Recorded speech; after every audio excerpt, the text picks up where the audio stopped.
Welcome, ladies and gentlemen, to another edition of the broadcast. I'm your host, Josh Reeves. This is the Saturday, June 29, 2019 edition of the broadcast. I am back here with you yet again, just like I talked about in yesterday's show. This is our fundraising week, and so we have to raise all of our funds to cover the operating costs here for the show and for the films and all this stuff. And like I said yesterday, if we continue to get questions in, contributions in for questions, and then questions for contributions, that whole thing, I'll continue to do shows throughout the weekend, Saturday, Sunday, and Monday until we reach our total goal. And so here I am. We did get a couple in since last night's show, so we're going to be getting into those for you here tonight on this special weekend broadcast. So we'd like to have the rest of you contribute as well. Like I talked about yesterday, go check out all the new perks that are on the campaign page. And you can contribute the amount you want, but if you can contribute a minimum of $100, you get to choose any 5 free downloads from the download shop of your choice, and you get to ask a question on the show. If you contribute $200 or more, get to ask a question on the show, and you get the complete collection box set download from the store, which is everything in the download shop. You get that. So that's a great deal. You contribute $600 or more, you get all the above, and you get a 15-minute Skype audio session with yours truly. Contribute $1,000 or more, and you get the full download collection, whatever questions you want answered on the show, and a 30-minute Skype audio session with yours truly. So check out the campaign page. You'll find links of it on our Facebook page, the Global Reality Radio Network Facebook page, and the Josh Reeves Filmmaker Talk Show Host Explore page, as well as in the links to the show in the Podbean members archives and in the YouTube comments on the video and in the information section. And again, if you want to get a archive membership so you can stay current with the shows and get them within seconds of them being posted, get yourself a subscription. There's links in there with the fundraising campaign page and the download shop. I always put links to all those in the YouTube comment. It's usually the first pinned comment on the comment section and in the information section of the video itself. So we've got the lifetime membership deals, which are usually $500. They're on sale for $300. Until Monday, you can get yourself a deal. You can also get a 3-month plan, a 6-month plan, and a year plan. So be sure and support our work that way as well. And check out the download shop. All my audiobooks, all my films, everything is in there. Lots of great collections and packages on everything that are new in there. So check out those as well. Let's see where we're at on our total before we get into the questions here. We are at 800 of our total goal right now. So, yeah, we've got about 48 hours left. So we need everybody to start stepping up now, so we don't get down to that wire situation again. So, I'm putting all my energy right now and focusing on my goal of getting out the Soulcasters 2x 4th of July weekend. But we've got to raise this operating cost goal, or it's all for naught. So get your questions ready. Think of what you want answered, and make your contributions. The $200 deal, really, again, that's the best thing because you get all my work in that. You know, if you spent $200 on that and then got a membership too, which has radio shows going back to like 2012 in there, I mean, you'd have virtually not necessarily everything I've done, but a good chunk, almost all of everything I've ever done. You'd have all my films, all my audiobooks, shows going back to 2012. There's also compilations in there, like the Global Reality, the first 7 years, which has edits from the first 7 years of the show, a bunch of key stuff in there. So definitely check out the perks and think of what you would like to have answered. We're going to Michael first here tonight. Michael says, I recall you touching upon these subjects before, but can't fully remember the info or find the show, so hope that's cool after the epic butt stuff show. How does the whole obsession with the pedo stuff relate? Well, I maybe, I don't know, I kind of talked about that yesterday, didn't I? Is it because the elite are actually genuinely into kids, or just do that because they believe it has some sort of supernatural benefit to them, or is it part of inducing MK Ultra trauma? Well, I'd say, again, not everything's, just one thing or not the other. I would say all of those things, all those things are reasons and relevant. But, yeah, I guess I didn't. I thought I covered that yesterday when I talked about the Vatican stuff and, the Catholic Church and the absorption of that. But yeah, that ties into it too. Same reason why, they're in. There's stuff coming out now. I've seen stuff in the news recently about, wealthy people having young blood infusions and all that. Yeah, it goes back to the same thing I talked about with the, the whole sphincter thing and, some sort of rejuvenation powers. Yeah, I think that's definitely part of it. They feel like they gain some kind of power and gain some kind of, I was talking about fucking Kurt Russell. Not Kurt Russell,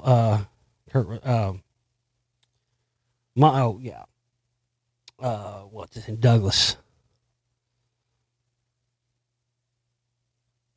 Kirk Douglas. He's fucking 103 years old. Known for doing all kinds of fucking nasty, shady shit. Just sexual perv from way back. Yeah, I think there's definitely, just like with like the Bohemian Grove stuff and them abducting kids, and yeah, it goes back. That you can find that stuff going back to ancient civilizations. As far back as you can go. It goes as far back as the whole butt stuff that, that I talked about in that show goes back to. And the idea of, so when they go and they excavate some of these mine caves and whatnot and find all these artifacts, they find, they find a lot of different skeletons, but what they find a large amount of are children, children that were sacrificed. Whether it's a sacrifice to their gods, or whether it goes beyond that, not just the sacrifice, but the imbibing of the young blood. See, but now we have the scientific understanding of what would be the benefits of doing stuff like that, which is odd when you think, well, they couldn't have had that scientific knowledge back. They didn't know about stem cells and telomeres. That's the main thing. The telomeres and the stem cells. Well, maybe they didn't, maybe they did. If this stuff originates from much more intelligent races of people, say people that had the ability to set up a civilization in Sumer 5,000 years ago and get it right in one try. And have city grids and sewage systems and an organized society literally overnight with no precursor, no failing and then evolving up to that point. They literally went from being nothing to a advanced civilization overnight. So that would lead one to believe that if we know there were people here that had advanced knowledge in the past, they probably also had advanced knowledge of things like telomeres, stem cells, that we're just now finding out, and would have known about the benefits of the stuff that they would do with children. And that's why the elites and the people in the modern day and the Catholic butt touchers and all that stuff, that's why they've continued that.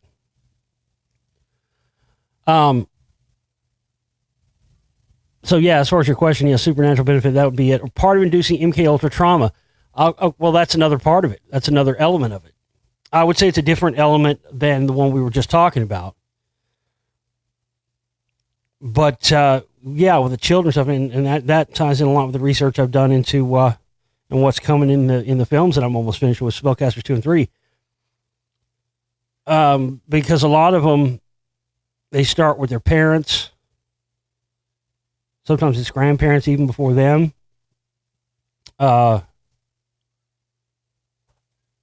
Like for instance, what you'll see in the film, you'll see the stuff about Hank Harrison, Courtney Love's dad, and how his father was a high level Freemason, and took him to this. I don't want to give all this away, but he took him to this thing at Berkeley that was supposed to be like a program for gifted kids, kind of like the X-Men, and it turned out to be, ground zero. All the guys that he was working with, I mean, it's all confirmed. I have their names and pictures and everything. You'll see it in the film. All the supposed psychologists that he was working with were all MK Ultra doctors working in the program, and he helped, and Timothy Leary and all that shit came out of that. Yeah, and then, his daughter, and now I believe Francis Bean Cobain has been a part of that too. I mean, it's generational. So, but why they like to do that with children is because they're a lot easier to program. And this program that they've created with this MK Ultra stuff, specifically as I show in the film with the music industry, is a generational thing. And none of these so-called musical movements none of them have been grassroots in any sort of way. They've all been an expansion of this program that started back in the early 1960s and still continues into this day in a sort of a different form. But it is a total generational thing. I can't really give away more than that because it's going to be in the film. Some of the stuff you're asking me here, to be honest with you, Michael, I can't give away all of it because there's a lot of it's going to be in the film. I gave away a little bit too much about some of the Courtney Love stuff that nobody did ever come across. And then I heard, I'm not going to say who, but I heard somebody in a podcast a couple of weeks ago reciting word for word stuff that I should have mentioned on air that's going to be in the film. And I know they didn't get it from anywhere else because they were quoting me directly, and it's stuff that's not already out there. So I got to be careful about what I talk about in terms of this. Michael also says, what's your view on New Age channelers like Abraham Hicks or Bashar? I've read a couple of those. I've read a couple of books. You started reading a couple of books before. And I think there was even some we did on air where you start realizing after you get into it, this is this so-called channeled information. Yeah, it's a big thing.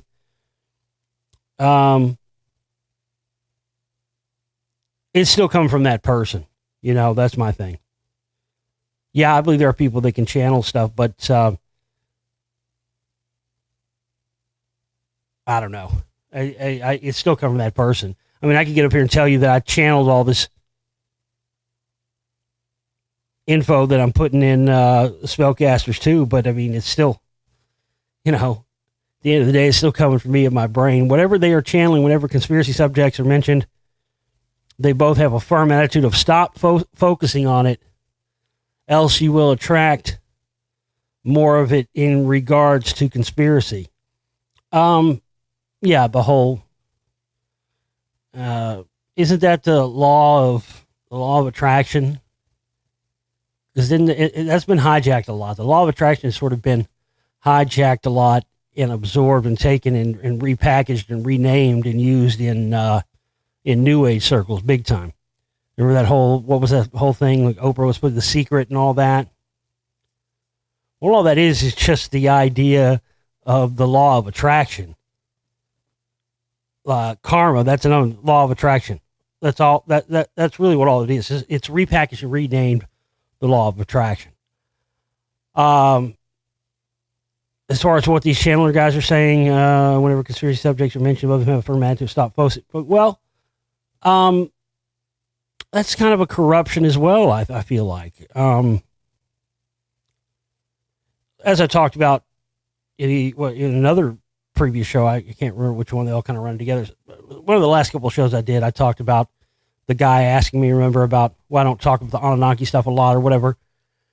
And I do think there's some truth in that statement, but not if they're meaning it like, don't look into any of these subjects because you'll just attract it if you're focusing on it.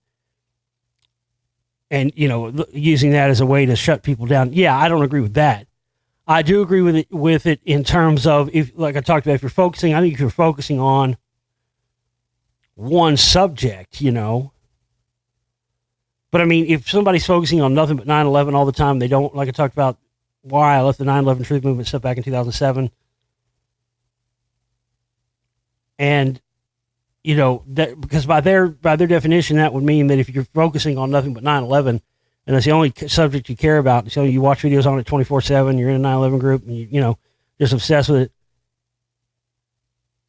That, by their definition, that would mean that you would bring another 9/11 on by being obsessed with 9/11. And I think that's complete utter horse shit.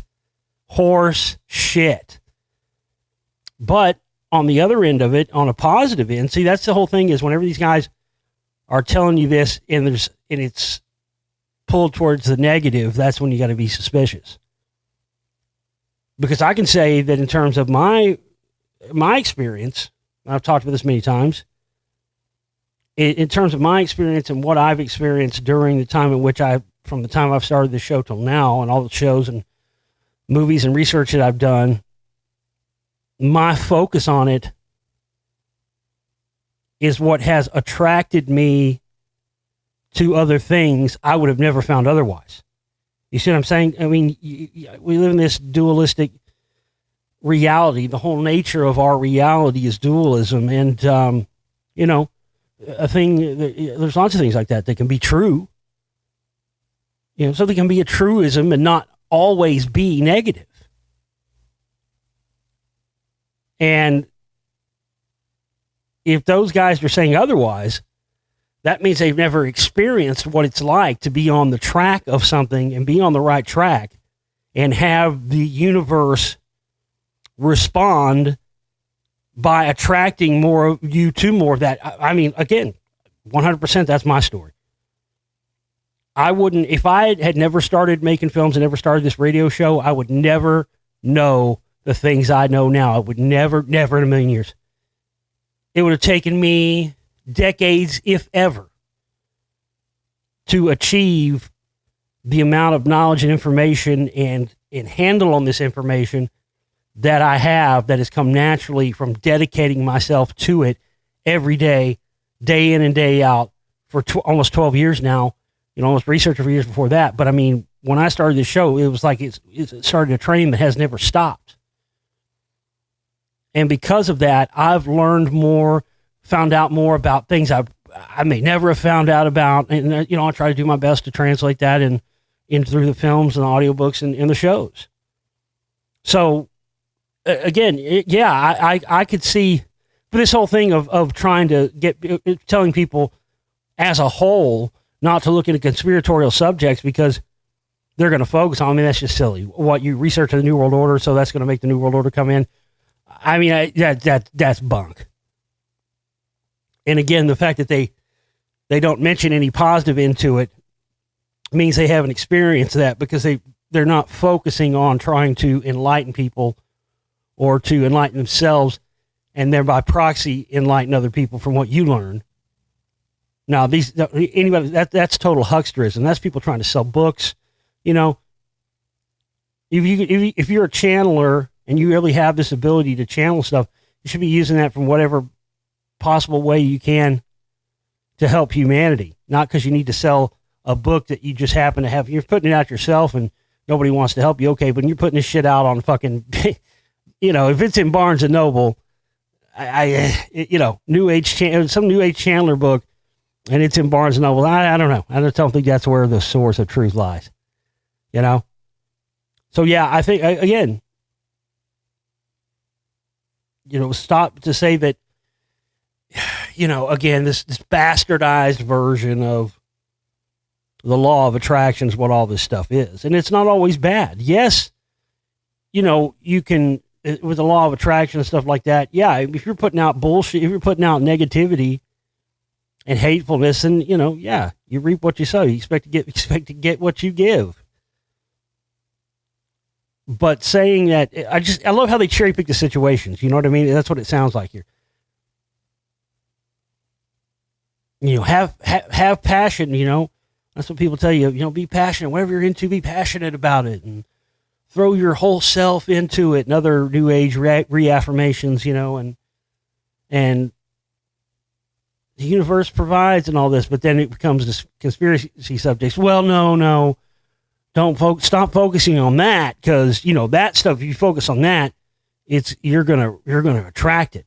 So if you're researching UFOs all the time, you're going to start seeing UFOs and start getting taken up the mothership and getting the fucking anal probe and all that. Great. Fucking, that's awesome. We should all start focusing on UFOs then. Fuck yeah, let's go. Just get these anal probes going up in here. You know what I mean? Come on, give me a break.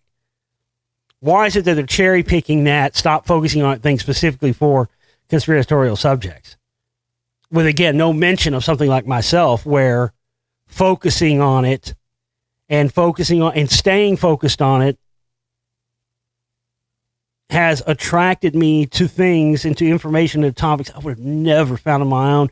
And that's the biggest thing that I get from the biggest compliment I ever get. Like I said, this is a thankless job. It honestly isn't, but I'm not in it for the fucking perks, which there are none, but I'm not in it for the accolades or the, the pats on the back or whatever. And even if I was, I'd be shit out of luck, because there ain't none of that. But the biggest thing that I get, biggest compliment to me that I get consistently all the time, every week, every month, every year from people is constantly, hey man, I didn't know about that till I saw it in your movie, or man, I never knew about that till I heard you talking about it on the show.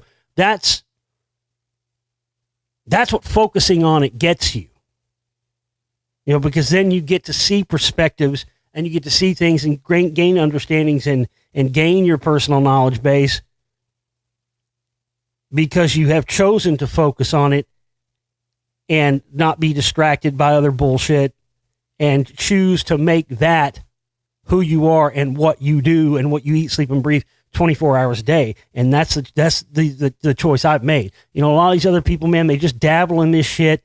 They're not real honest to God researchers. They're not people that have truly dedicated their entire lives to this stuff all while sacrificing, what you would consider to be normality or normal life. That's what's unique about me. I guarantee there's nobody else out there that's dedicated their literal entire life to this. I'd like to be out there playing in bands and doing other shit, man, but I'm doing this because it needs to be done, and because so many other people have sold out and fucking gone the way of the dodo bird, and got into white nationalist supremacist shit. I'm just not going to do that. So yeah, my personal thing is I don't trust those channeling people. I just don't. Michael also says, if you get a chance, what's the deal with Trent Reznor, Courtney Love relationship? Beats headphones with Dre, David Lynch. Does he have a part in the spellcaster? No, I don't get into the David Lynch shit, man. I mean, there's plenty of people out there that talk about that. You can find all that stuff. I've got too much other shit to be putting in stuff about David Lynch in there. There's all kinds of stuff out there about that. Trent Reznor, Courtney Love deal. I can't really talk much about that because you'll see it in the film. Like I said, I gotta be real careful now, because there's been stuff I let slip on the show that I was doing for the benefit of the audience, but I've already heard people copying me and not, and it's shit that I know nobody else put together and found yet. And I've already heard a certain person repeating it on air. It's again, it's always people like that they'll fucking say some bit of information they heard from me, but either not say it right. I don't know. All the dudes that she was with, specifically in that time, there's a definite connection, man. There's none of those big names like Reznor or Billy Corgan or Kurt Cobain or fucking Chris Cornell, all that shit. None of those guys made it to those positions by accident.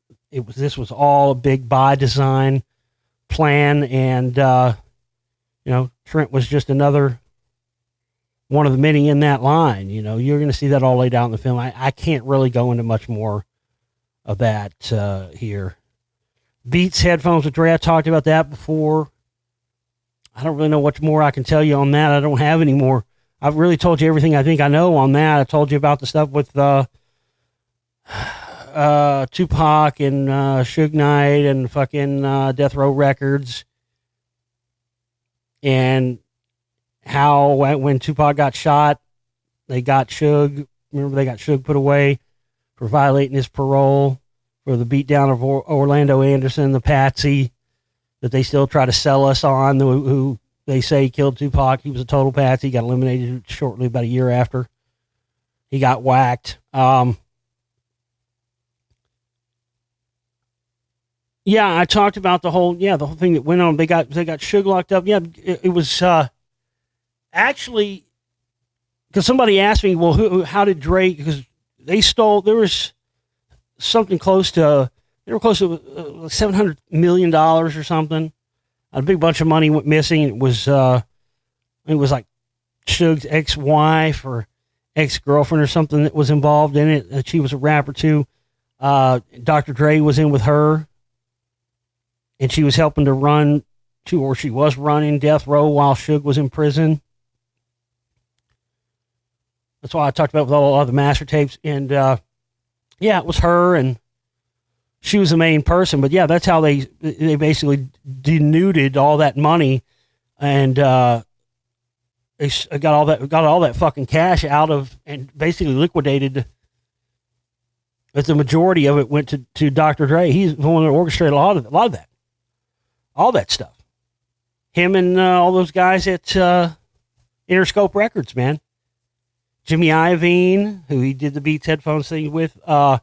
The other guy, I can't remember, a couple other guys at Interscope. They actually portrayed the guy in the Tupac All Eyes on Me biopic. The scene where Tupac goes into the record label, and there's a little girl asking for his autograph, and he's like, "Hey, what's your favorite song?" This girl's like 8 or 9. She goes, "I don't give a fuck." And then she goes, and it's the guy that owns the record label. It's his daughter. That guy in real life. See, when Tupac, air quotes, died, and you know why I'm putting the air quotes up, died, the control of his estate and his fortune went to his mother, Afeni Shakur, who was in the Black Panthers. And so when she passed away a couple years ago, I was curious to find out, well, where does it go to now? Because that's a big part of all of this, you know. These people want to control these estates. Because after that person, quote unquote, dies, or if there's a fake death or something like that, you know, you see the numbers. Look at when Bowie died, you know, all the fucking sales went up through the roof. Same thing when Michael Jackson died. Same thing when Tom Petty died, you know, on and on and on. So,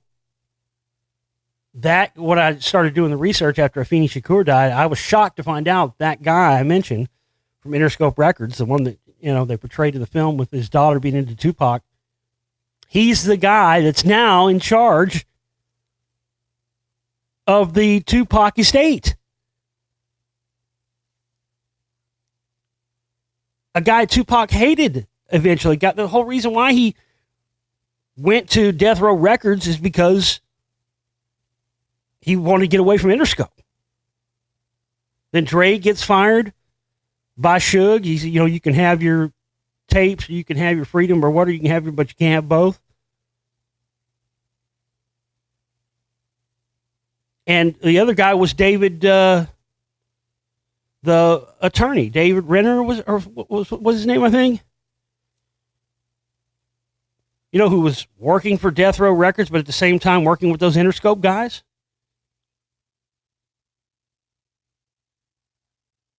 Yeah, they took all that money, sat on it for a good amount of years till the coast was clear, and took all that money that they stole from, with the help of Suge's ex-wife or ex-girlfriend, who also dated Dre, sat on it for a while, and then they reinvested that money later when the coast was clear into Beats headphones, and then sold that to Apple and became billionaires. And got their money all cleaned up in the process, man. Yeah, it's sick shit, man. But again, all these guys, I'm hoping to trying to do my best to paint you a picture of the Spellcasters 2 and 3 to show you how all these guys are a part of this whole MK Ultra thing, including Dre. I mean, there's little hints of this shit everywhere too, man, because they reference each other. What was the name of that documentary? Came out a year or so ago. Or you can probably just find it on YouTube. Type Dr. Dre Nirvana. And then go to Dr. Dre's house, and this is Mr. Beats, Mr. fucking Drum Machine, the guy that did all those fucking hits. And he's jamming out to, what's he jamming out to when they go to his house? He's jamming out to Nirvana. Yeah, this is my shit. This is my shit. A lot of people were confused by that. I was confused by that. That was just more verification for me. Like, aha, you see? A lot of this stuff, and they use this music and different stuff. They use this in some of the programming. It's wild, man. Anyway, I hope that answered your questions there, Michael. Appreciate your contribution. We need everybody else to get theirs in too and get your questions in as well. We've got until 6 p.m. Central Standard Time on Monday to reach 100% of our operating cost goal. So, again, go check out all the perks and get your questions and whatnot in. Let's go to our second one here. This is from Kevin. Dear Josh, I was going to ask you a different question, but since it's Saturday, I'd rather have a fun question for you. And I don't want to bog you down with my personal problems. Oh, shit. Were you going to hit me with some Dear Abby shit? Was I going to have to help? Was I going to have to tell you to smack a bitch? Maybe tomorrow I could scrounge up another 100 smackaroos. Well, hey, that'd be great. If you want to throw in another 100 tomorrow, want me to answer some personal shit for you, I'll do it. I got no problem with it, but I ain't responsible if you fucking, eat a bullet or something. You know what I'm saying? I'm gonna shoot you straight. If that ain't what you need to hear, I don't know. That's a risky gamble, my friend. No, I'm not gonna tell you to kill yourself or anything. I just said I'll shoot you straight. Whatever you want to do. You want to hit me with some shit to your personal problems? I'll see if I can help you. Unfortunately, I got to be honest with you. I don't know how. Go on the subject of me shooting you straight.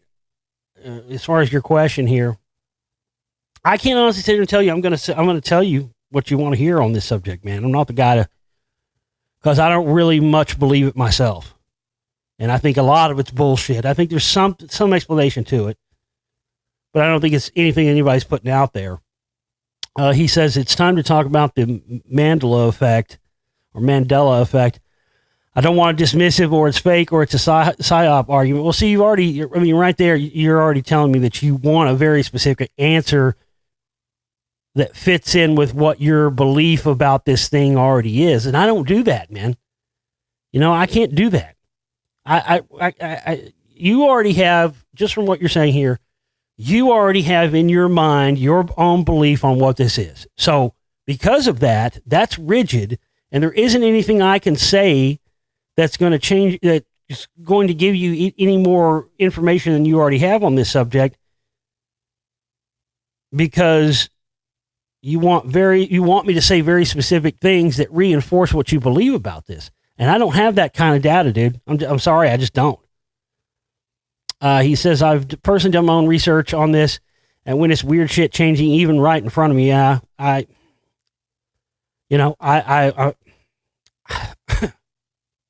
just don't have anything positive to say on that front, man.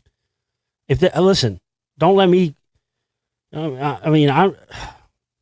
you've already said you don't want anything dismissive or say it's fake,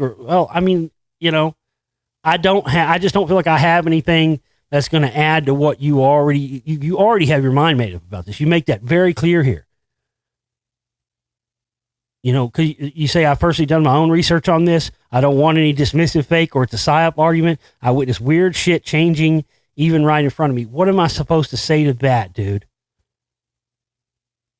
because there's nothing I could say positive or negative about that can change that in your mind. What am I going to say? You're crazy? That didn't happen? Well, who am I to say? Maybe it did. But my point is that it's clear you've already got your mind made up about this. So and you've already made clear that unless I can say anything that makes your case stronger, then I shouldn't say anything at all. And that's not giving someone an opportunity to answer a question. You know what I mean? Because you're already handcuffing me in any arguments I made at the beginning, because you made it clear here that you only want me to say positive things that prove to you more that it's real. And I don't have that kind of data. I've looked into this stuff myself. I've experienced stuff myself. I've researched it for a couple of years now. And I got to honestly say that I think there's something to it. But I do think that there is the whole argument of false memories is real. I talked about it a couple of months ago. I had that experience.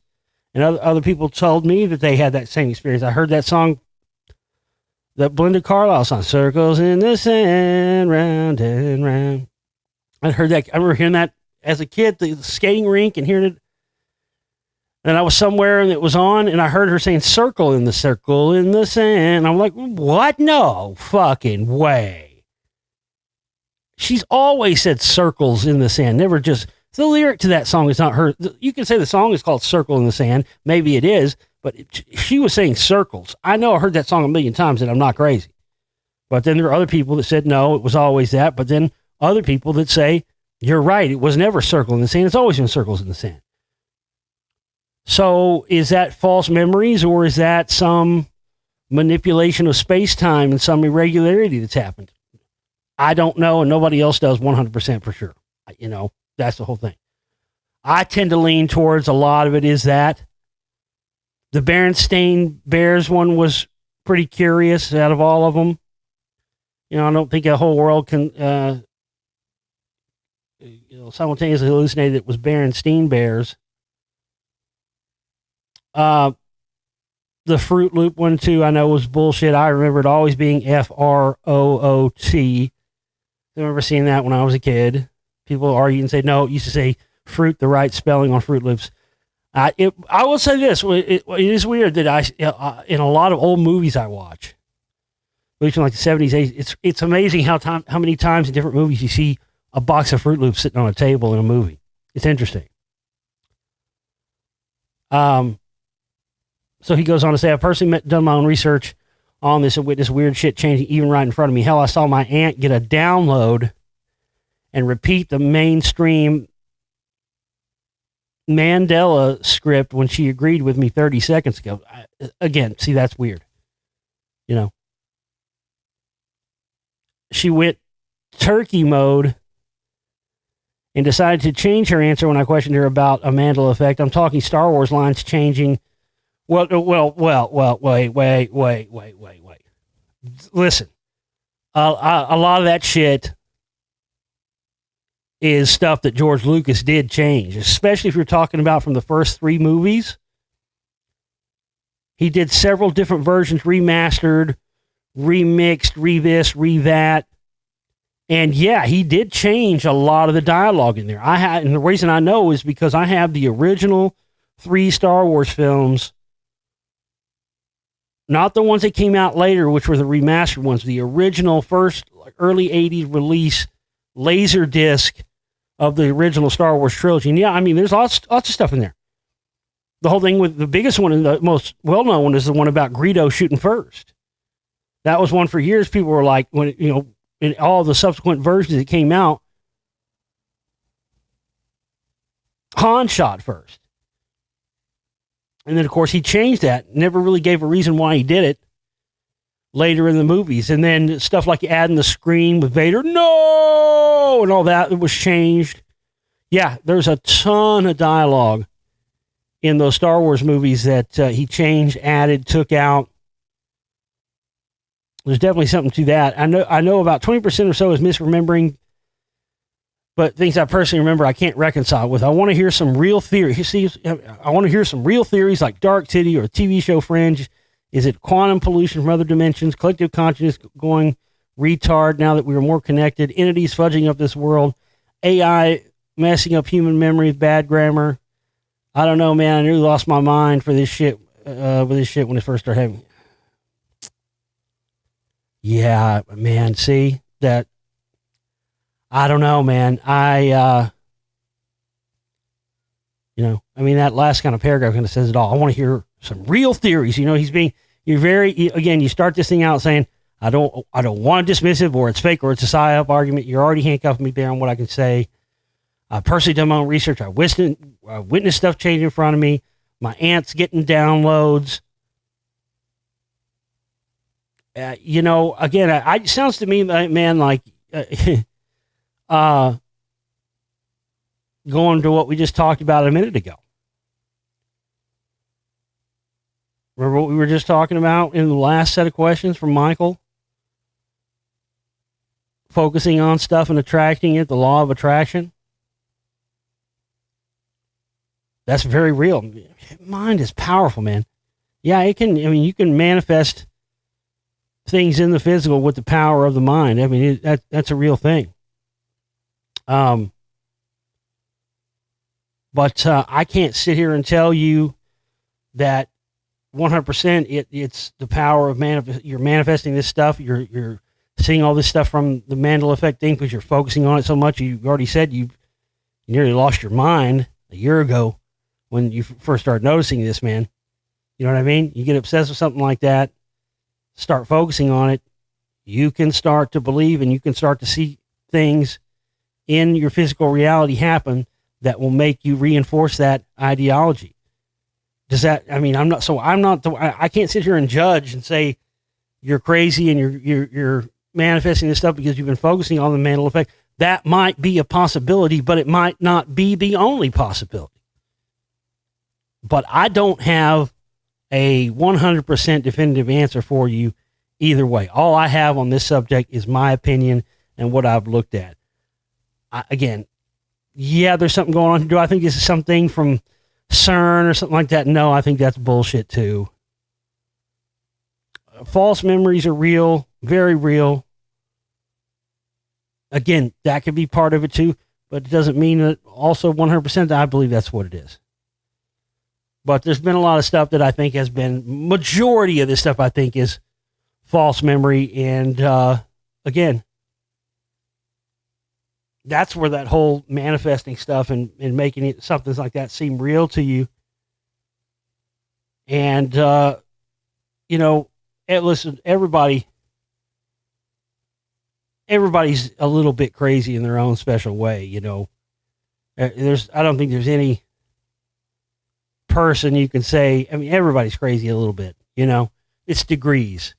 It's when you start to get in those extreme degrees of crazy, where you got to put people on fucking Zoloft and shit for them to even be manageable. But to say that, some people are crazy and some people aren't. No, I don't believe that. Everybody's got their own mental fucktitudes that they got to deal with. And as I've talked about many times on the show, these particular subjects, more than anything else, I think, in the world, these particular subjects can have detrimental effects on people that already have, even if they're just slight, mental problems, mental issues. And again, just being alive on planet Earth, especially if you lived, depending on how old you are. And that's where the whole term crazy old man or crazy old woman comes from. Because after you reach a certain age and you've gone that many times around the sun and you've experienced all the things that life deals with you, everybody becomes a little crazier in their own way. It's 100% normal.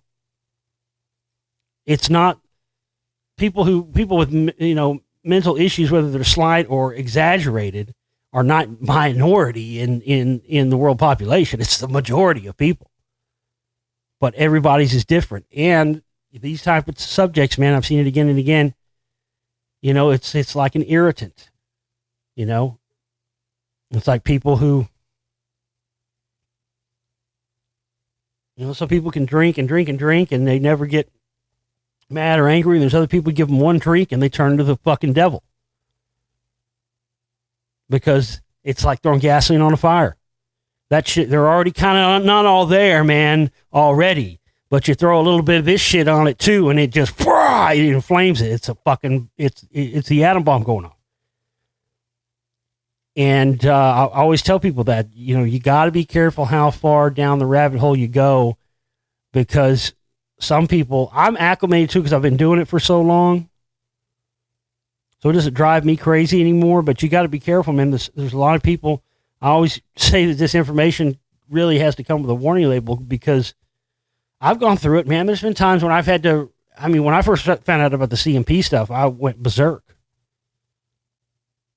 Because I already in my mind had an idea what was going on, that maybe the whole truth movement thing wasn't what I thought it was, and maybe this was a whole other level of the psychological warfare operation.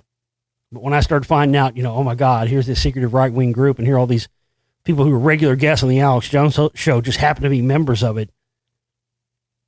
Yeah, I mean, that's a paradigm shift.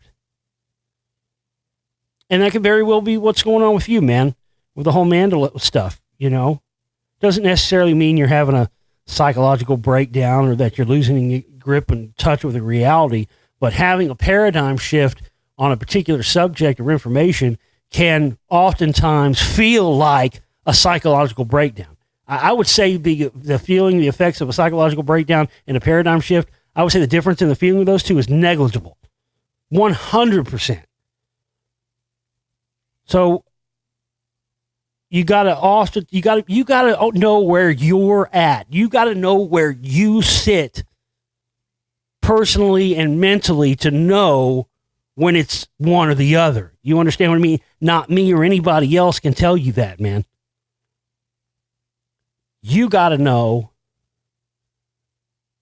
because again, one can very much feel like the other. If you're not experienced to paradigm shifting information, and you're not used to that feeling of your entire world and everything you thought you believed in up to that point being turned upside down and shaken, yeah, a paradigm shift can feel much like a psychological breakdown, because it's a destruction and a desecration of everything that you built up in your mind up to that point.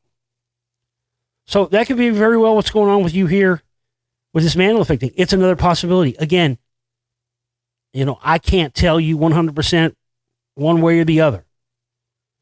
All I can do is tell you what I think it is based on my opinion and my years of dealing with this stuff. And to me, man, it sounds like you just, you know, you found out about this. You started noticing things. Again, whether those things were misremembering, false memories, or whether they were indeed something else. Again, that's not for me to say 100% one or the other.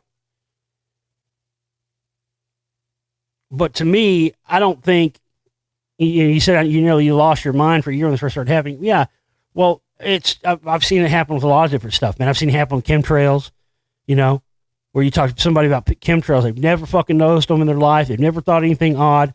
You tell them about them, you start showing the evidence, and the fucking next day they're seeing them. And they're fucking sending you messages going, oh my God, man, how come I never saw this shit before? You know, the light goes on, the switch goes on. And it can be traumatizing. You know, it is traumatizing. I've gone through those moments a lot, man, in finding out shit. But then you get over it, you know, and you think back and you kind of look back on it. You're like, man, why was I getting all amped up? Because it's a paradigm shift. It's a change in the structure of how you perceive reality. And depending upon where you're at mentally, everybody's somewhere different. I've talked about that for years in terms of this information too. You know, that's where a lot of arguments come in with people, because everybody's at a different level of understanding when it comes to this information. I'm at a different level than you because I've looked at it for so long. You're at a different level than me because you came into it from a different subject and you studied just this. Everybody is at a different level. I just think you got into this stuff. You started to see some things that could be perceived, 100% could be perceived as evidence. Again, not up to me to decide whether or not it is or it isn't. But what I'm saying is, if you find out about a subject and then you start to see evidence to support the idea of that subject, it causes a paradigm shift and you can make you think you're losing your mind. But it's got to be up to yourself, up to you. Personally, for me, that's what I think's happening here. I think you just had a major paradigm shift. I don't think you're permanently going to go fucking nuts from this shit at all. But when you have a major paradigm shift, it's traumatizing, and not always traumatizing in a totally negative way. You understand? I mean, yeah, trauma, of course, yes, that's a negative connotation. That's a negative thing. But it can also traumatize you for the good, because then you're like, okay, then you accept it, you move past it, and then you wait for the next thing to come. But I think you just had a major paradigm shift on this subject. And again, just like the chemtrail thing, just like other things, you can go through your whole life and never notice something.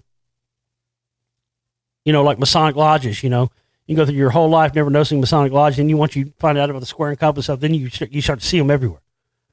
I find that with words.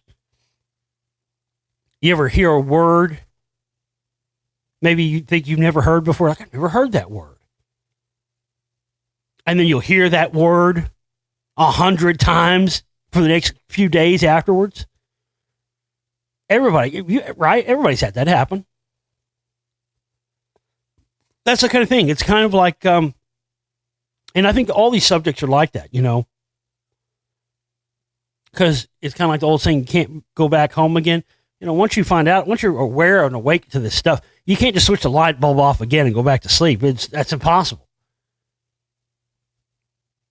And that's what a paradigm shift is. And that's what, and again, a lot of this information, it all depends on what level you're at. But and sometimes it only takes that one thing. It happens all the time with our listeners. We're all talk about a subject maybe they've heard 100 people talk about, but then there's one thing, and again, that's just kind of what I do. It's kind of my thing. I might talk about a subject and you might have already know everything I've talked about that subject, but there's one thing in there that I say, one sentence or one piece of info about that subject that you've never heard before that completely makes you turn that thing upside down and look at it from a completely different vantage point than you were before. And that's what I'm here for. No, I mean, it'd be impossible to think, again, depending on what level you're on. If you're kind of a noob, then yeah, probably a lot of what I talk about would be new to you. But if you're somebody that's already been looking at this stuff for a long time, I'm not going to 100% of the time tell you 100% things that you didn't already know. That nobody could do that. But what you do get, and I'd say you get this from all my films, all my shows, all my audiobooks. There's just those little things in there. They may mean something to one person, not to another.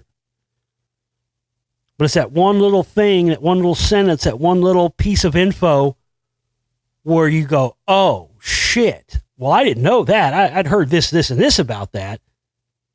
But now you're saying that this goes on too. Well, I never even thought about that. And now, because you said that makes 10 other things that I already knew were true. It makes me understand what you're saying is true, because I've already heard, I have other pieces of information from other things that show me that what you're saying is true. That happens all the time too. And it happens with me. I find stuff like that. I'll be onto something and then I'll start researching things and I'll find one little piece of info. That happens a lot when I'm doing the research of the films, But I'll have my thing, and I already know that happened a lot during Lost Secrets. It's happened during Spellcasters, where I'm looking at this one thing, and then as I'm researching this one thing I've already been on to, that brings up something else that makes you go, whoa, wait a second here. How come I've never heard this? And then it just snowballs and it goes on and on. So, yeah, man, I listen, don't let me, I have my beliefs on this fucking, the Nelson Mandela Effect thing. I have my feelings on it, but those shouldn't affect your feelings, your experience one way or the other. But also, I can't, I can't just tell you what you want to hear either. Or give you stuff that's going to back up why you believe it to be true. That's not my job or anybody else's job. That's your job. It's up to you to decide and put together the things and decide that you have enough evidence one way or the other to whether or not you're going to believe something or disbelieve it.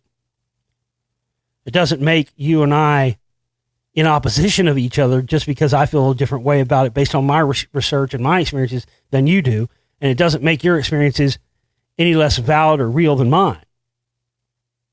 But I think it would be just as detrimental for me to just say, nothing but negative stuff about this, as you said you didn't want me to do.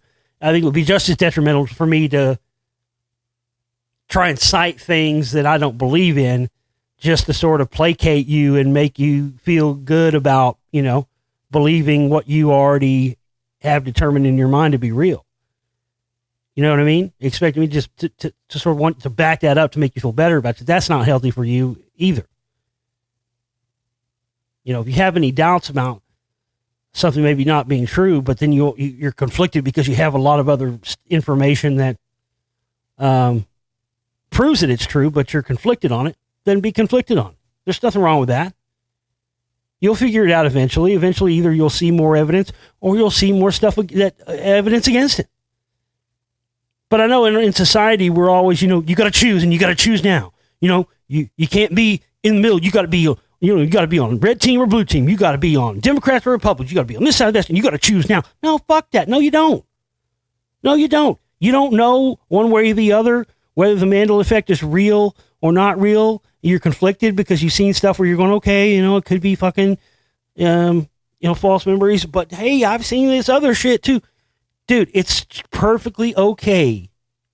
I'm giving you permission, if nobody else will. I'm giving you permission. It's perfectly okay for you to not know 100% whether or not you think this thing is real or not. That's perfectly okay. But in society, we always try to make people feel that what is the whole thing from the Bible being be neither hot nor cold or I'll spit you out of my mouth? No, fuck all that, man. Fuck all that bullshit. That's fucking old thinking shit, man. You can be lukewarm on something. You can not know whether you feel 100%. That's what, otherwise, what's life about? You know what I mean? Life is about learning and it's about the journey. It's about exploring and, having to say that you got to decide right here, right now, whether or not you believe the Mandela Effect's real or not. And you can't be in the middle going, I don't really know. No, fuck that. You can. It's okay for you. I give you permission to be that way if nobody else does. Please. You know why? Because let me tell you something, my friend. Regardless of what you might think about your mental state and shit driving you crazy, something first year, listen, that's a healthy way to be. You don't know one way or the other. You're leaning towards, you think it's real because of stuff you experienced and seen, but maybe you're leaning towards the other way because you are aware of false memories, that kind of, dude, that's perfectly fine. It's healthy. Because you're not going to extremes in everything. Psychological extremism, religious extremism. The balance is the most important thing. Extremes are where you start to get into trouble. Where it's got to be this way or nothing else. No, man. You're on the journey. Journey's not over till you're dead. It doesn't matter to a hill of beans. You might say for right now and for however long period of time, believe the Mandela Effect is 100% real and nothing anybody could say or do convince you otherwise, right? That might be your reality for a period of time. And then it may be a year, maybe 2, maybe 5. Other things might happen. Other information might come into play. You've learned more stuff. You've grown since then. Your viewpoint on it might completely be different 5 or 10 years now. And guess what? That's okay too. I don't believe everything and have the same exact beliefs that I had when I started this radio show or even had 3, 4, 5 years ago. It changes all the time. It's constantly in flux because if you're constantly learning and you're constantly open to enlightenment and constantly open to information, that's what's going to happen. It doesn't mean there's something wrong with you or you're a bad person. That just means you're on the journey, my friend. You are actively seeking. And when you're actively seeking, your beliefs are going to change, and sometimes they might even change day to day. If you're staying on this stuff constantly and you're constantly opening yourself and being open to learning and trying to figure out how to know more than you knew yesterday. That's the honest truth, man. That's as real as I can give it to you right there. All right, guys, that's going to do it for us tonight. Get your contributions and your questions in, and I'll be back here tomorrow on Sunday for you with more and answer more of your questions. Love to have more in for you tomorrow. Love to have more than 2 people in as well. We got to reach our 100% of our operating cost goal. This is the most crucial, important time as I'm closing in on the finale of these films. And I like these. I like doing this. I like doing this question. $100 gets you a question on air and get you 5 downloads from the store. $200 get you the full download set from the download shop. All my films, all my audiobooks, all the presentations, everything in there. And you get to ask a question. So the $200 thing would be great. Let's get 4 people to come in at the $200 level for the Sunday show tomorrow. That would be a fantastic Sunday show, and it would get us even closer to our goals. So I can't do this without you guys, and I really love this back and forth with these questions. And again, feels like it allows me to go places sometimes and talk about things I probably wouldn't on my own. So, I get something from this as well, believe me. I love you guys. We'll see you back here tomorrow. Take care.